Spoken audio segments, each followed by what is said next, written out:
Dalawa sa pinakasikat na love team ngayon sa Pilipinas, ang dalawa ay parehong bahagi ng PBB Community Season 10, noong 2021. Dahil dyan ay minahal sila ng kanilang mga tagahanga paglabas ng bahay ni Kuya. Kaya ngayon ay gumagawa sila ng ingay sa show business sa bansa.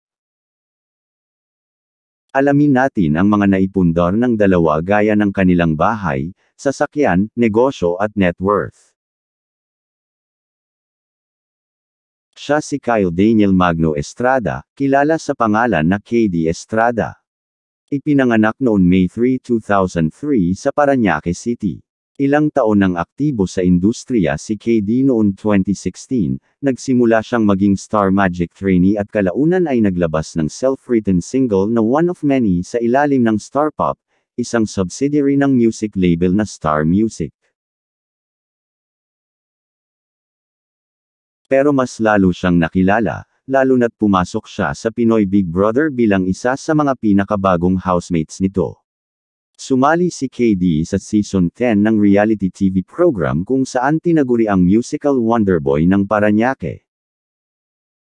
Sa kabila ng 3 sunod-sunod na nominasyon, nagtagumpay si KD sa tulong ng mga supporters at co-housemates na naniwala sa kanya.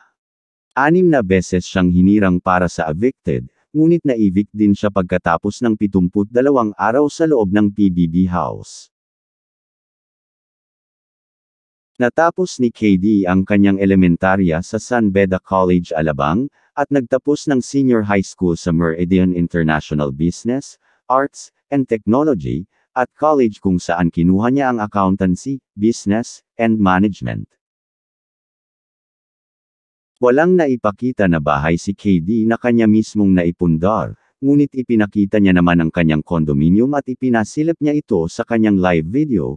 Hindi masyadong kalakihan pero comfortable naman ang aktor. Mayroon din itong ordinaryong sasakyan na kanyang ginagamit sa trabaho, pero wala naman siyang naipakita na luxury car. Siguro ay hindi mahilig ang aktor dito, o hindi niya lang priority ang mga mamahaling sasakyan. Isa siyang singer, songwriter, actor, at ngayon ay isang businessman. Kayang-kaya ni KD Estrada ang lahat ng yan. Hindi lang isang negosyo ang pagmamay-ari ni KD, kundi ay marami. Una, siya ang head ng Kate's Coffee, ang kanyang pinakabagong negosyo na nagbibenta ng handcrafted cold brew.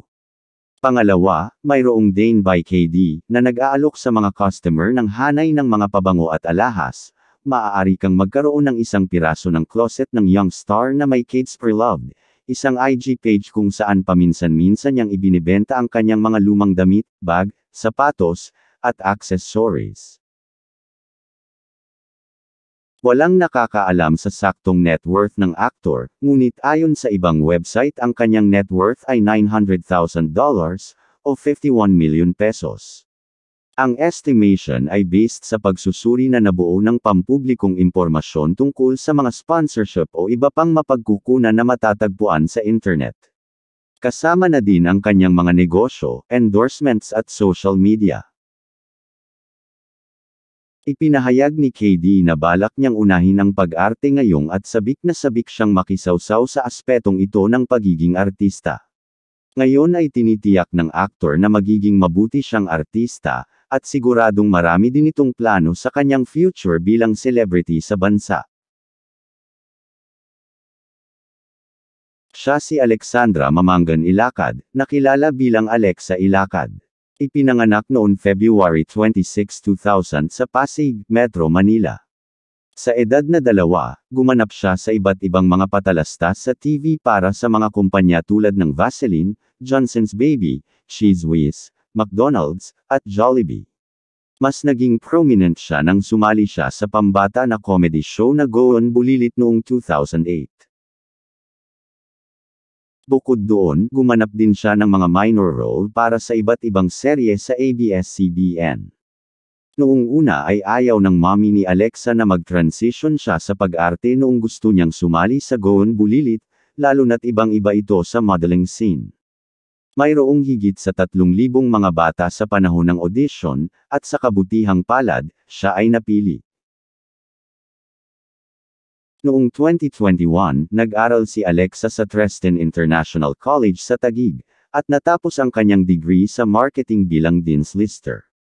Ibinahagi ni Alexa na ang pagkakaroon ng matataas na grado ay kaakibat din ng matinding stress, lalo na't nakikipag-juggling siya sa paaralan at sa kanyang karera.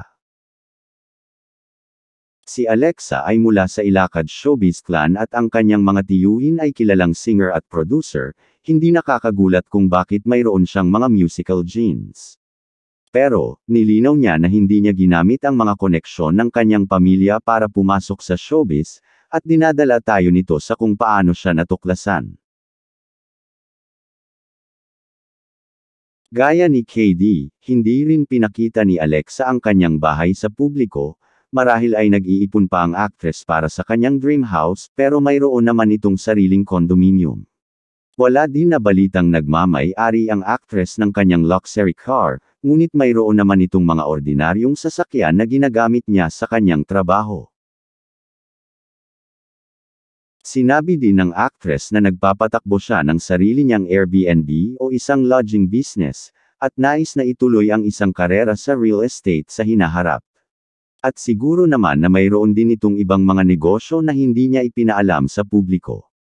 Marami rin mga endorsements ang actress na kilalang mga brands sa Pilipinas, lalo na ngayon na gumagawa ng pangalan sa industriya ang young actress na ito. Gaya ng ibang celebrities, walang nakakaalam sa saktong net worth ng actress, ngunit ayon sa ibang website ang kanyang net worth ay $1 million, o 56 million pesos. Kasama na dito ang kanyang mga endorsements at lahat ng kanyang mga kinikita sa social media. Si Alexa Ilacad ay naging mainstay sa local showbiz scene mula nang mag-goon bulilit siya. Ngunit ang paglaki sa harap ng kamera ay tiyak na hindi naging hadlang kay Alexa na mag-mature at umunlad bilang isang artista, at sa iba pang aspeto ng kanyang buhay. Hi sweethearts! Katie here. And I'm Alexa. Parehong mayaman ang dalawa, ito ay dahil sa kanilang sipag, pagmamahal sa kanilang trabaho, at kung paano humawak at i-invest ang kanilang pera. Kaya ngayon ay nakukuha nila kung ano ang gusto nila at namunuhay na maginhawa. Ang video na ito ay for entertainment at hindi kinukumpara ang kanilang yaman kundi inaalam lang natin ang bunga ng kanilang pagsusumikap bilang mga artista. Kung mayroong mali o kulang sa mga nabanggit ay pwede niyo i-clarify sa comment section. Salamat.